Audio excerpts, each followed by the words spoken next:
Je me permets très respectueusement de m'adresser ici et maintenant à son Excellence, Monsieur le Président de la République, chef de l'État, chef du gouvernement, Monsieur Brice Clotaire Oligui Nguema.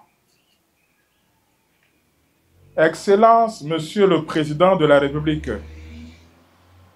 après avoir épuisé tous les canaux officiels comme officieux pour vous transmettre les évaluations et suggestions du MOREF durant la période de transition, daignez recevoir par cette voie tous nos encouragements et nos suggestions pour la suite de votre inédite aventure.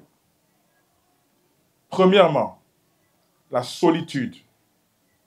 Vous le savez déjà, le pouvoir est la solitude par excellence. Cela est encore pire au regard des 94,85% que vous avez engrangés lors de l'élection présidentielle. Cela correspond quasiment à tout un peuple qui attend satisfaction. Chacune de vos décisions, chacun de vos actes sera scruté et interprété différemment, avec la possibilité d'engendrer des frustrations inversement proportionnelles à l'admiration dont vous faites encore l'objet.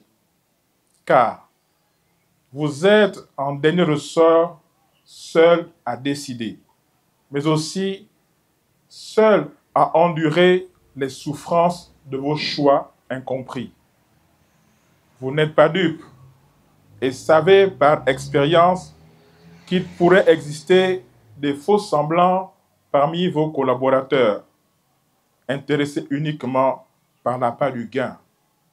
Si jamais il s'en trouve au sein de votre entourage de travail, ils seront reconnus à leur empressement à mal vous orienter et en cas d'échec, comme avec Ali Bongo Ondimba, à disparaître.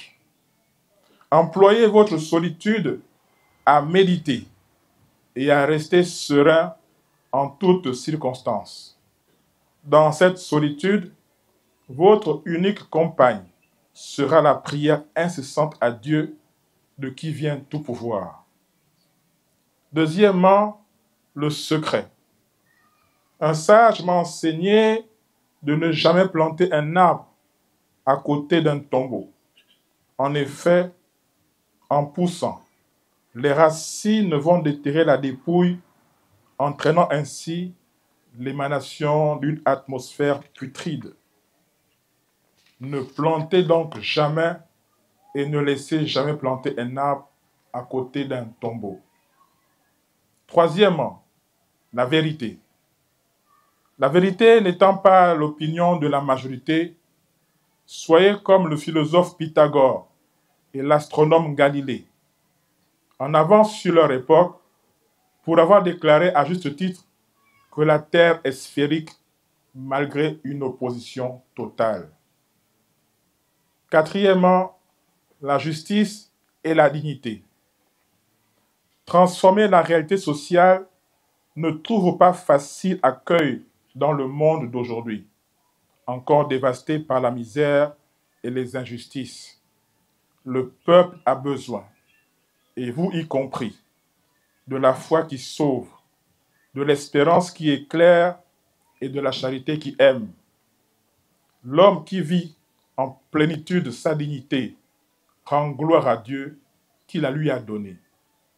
5. Le conflit homme-éléphant. Dans notre culture, Monsieur le Président, l'éléphant est le porte-parole de ceux qui ne parlent pas, c'est-à-dire les arbres, les plantes et les lianes. Infimes sont ceux qui ont compris que l'éléphant veut transmettre un message, certainement de désappointement, de ceux qui ne parlent pas. Apprenons à dialoguer avec l'éléphant au lieu de le repousser, et nous serons édifiés sur ceux dont se plaignent ceux qui ne parlent pas. Ceux-là sont plus nombreux que nous et font aussi partie du Gabon que vous avez juré de défendre, de protéger. Monsieur le Président de la République, le mouvement des réformateurs, MOREF, vous accompagne et vous souhaite force et courage. Que notre Seigneur et notre Dieu bénisse le MOREF et ses militants pour que vive Libreville et vive le Gabon immortel. Je vous remercie.